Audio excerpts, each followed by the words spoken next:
welcome to the deep dive. You've sent us this really fascinating collection of interviews from Martin Ford's Architects of Intelligence. Yeah, quite a lineup. Definitely. And our mission here is pretty simple. We want to pull out the key insights, give you a real feel for what these top AI minds are thinking, without getting totally bogged down in the technical weeds.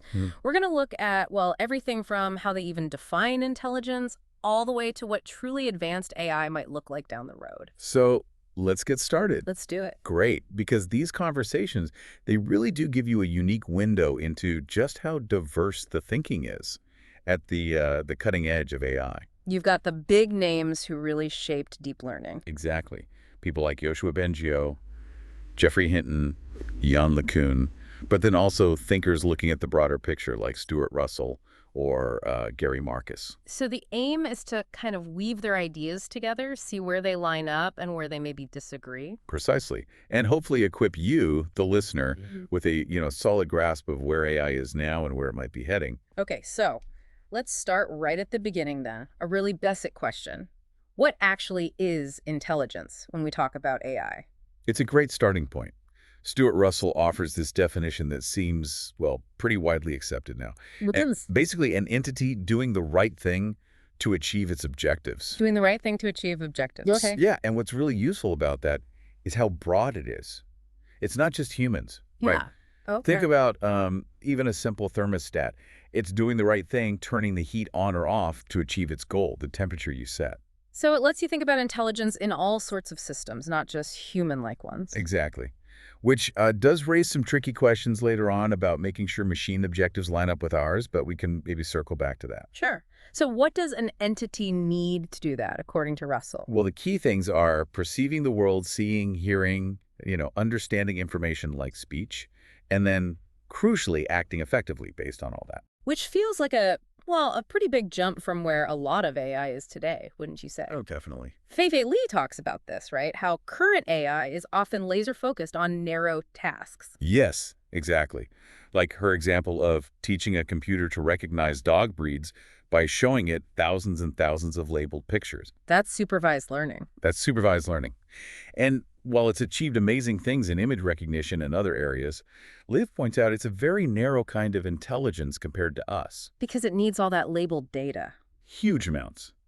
Which is just not how humans, especially kids, learn, is it? We learn from messy, unlabeled stuff all the time. Yeah, kids are amazing like that. And that leads us nicely into deep learning, which has driven so much of the recent progress. Right, the engine behind a lot of the hype. Yoshua Bengio describes it as being inspired by the brain, using these networks with layers. Yeah, layers of abstraction. He used that analogy, remember? Like a computer sees pixels first. Then edges. Then corners. And then eventually whole objects, building up understanding step by step. It's a powerful idea. Yeah. And it's led to incredible successes. AlphaGo beating Go champions Stuart Russell and Nick Bostrom both mentioned that. And huge leaps in speech recognition, image stuff. Hinton, LeCun, Fei-Fei Li, Demis Hassabis all talk about those wins. No doubt. But Bengio also makes a really crucial point. Even with all those layers, the computer's understanding is just different. How so? Well, it can identify the dog, sure, but it doesn't have our rich context-filled understanding that comes from, living in a 3D world. We have this built-in physical model. And intuition about how things work. Exactly. Yeah. Current AI mostly lacks that kind of embodied understanding. It hasn't learned by interacting with the physical world in the same way. And that leads to that weird phenomenon Ora Netzioni calls the AI paradox, right? Where things easy for us, like knowing an elephant won't fit through a doorway. Yeah. Can be really hard for AI. But then complex math is trivial for the machine. It kind of flips things around. It really does. And Gary Marcus, along with Etzioni, they really hammer home the ongoing struggles with things like abstract thinking, causal reasoning, understanding why things happen. And just plain old common sense. Common sense, something we use constantly without a second thought. These are still major hurdles, even with all the deep learning progress. Okay, so bearing those limits in mind, how are these researchers thinking about the next big step? Artificial General Intelligence, AGI. Right, the holy grail for some. Jeff Dean from Google and DeepMind, he talks about a very structured approach, doesn't he? Tackling specific problems as stepping stones.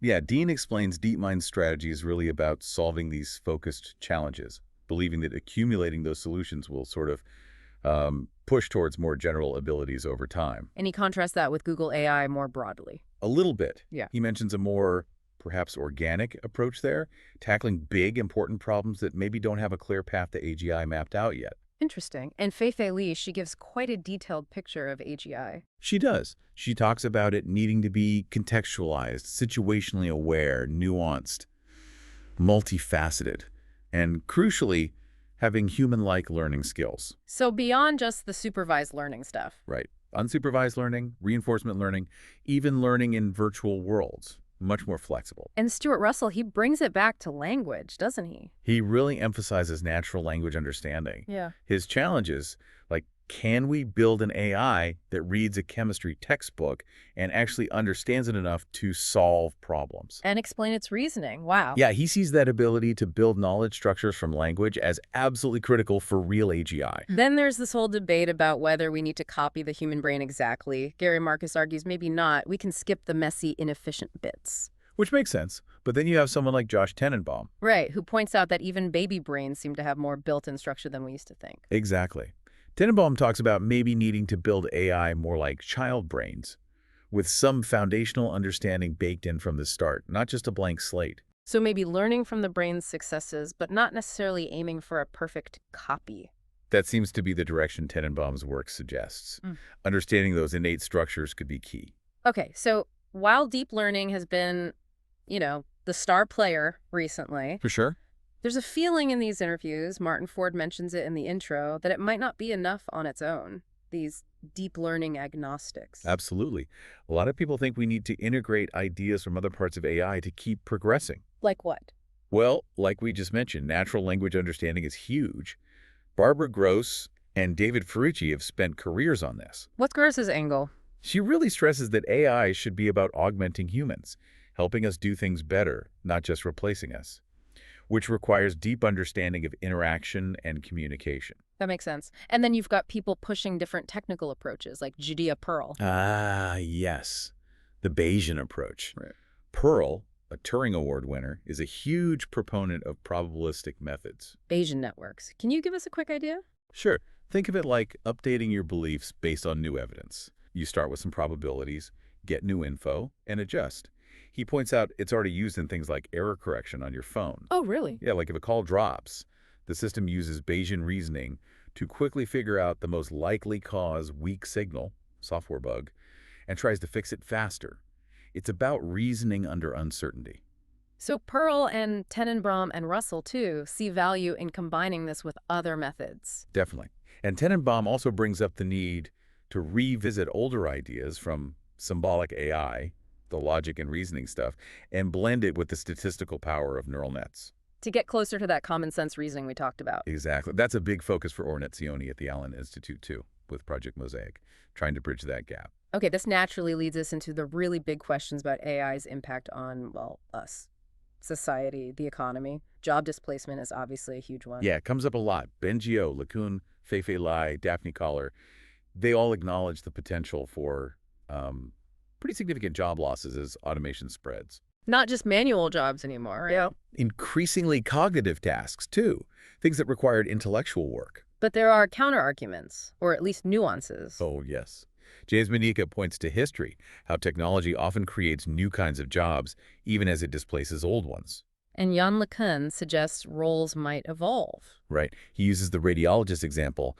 Maybe AI does the initial scan analysis, freeing up the human radiologist to spend more time talking with patients, focusing on the human element. So shifting roles rather than outright elimination in some cases? Potentially.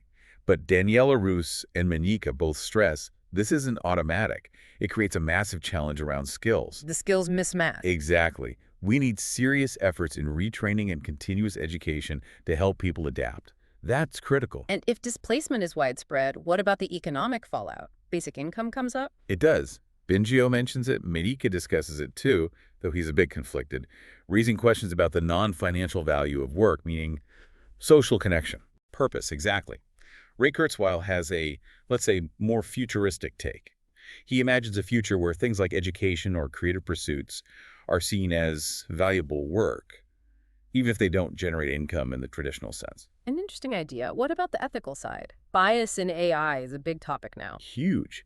Martin Ford mentions it in the intro, and Fei-Fei Li talks about how human values, including our biases, inevitably get encoded into the machines we build. Because they learn from data created by biased humans. Largely, yes. Right. Or data that reflects existing societal biases, like really emphasizes the need for diversity in the teams building AI to try and catch and mitigate these biases. And Rana El-Kalioubi, working with emotional AI, she stresses the ethics of handling sensitive data. Absolutely.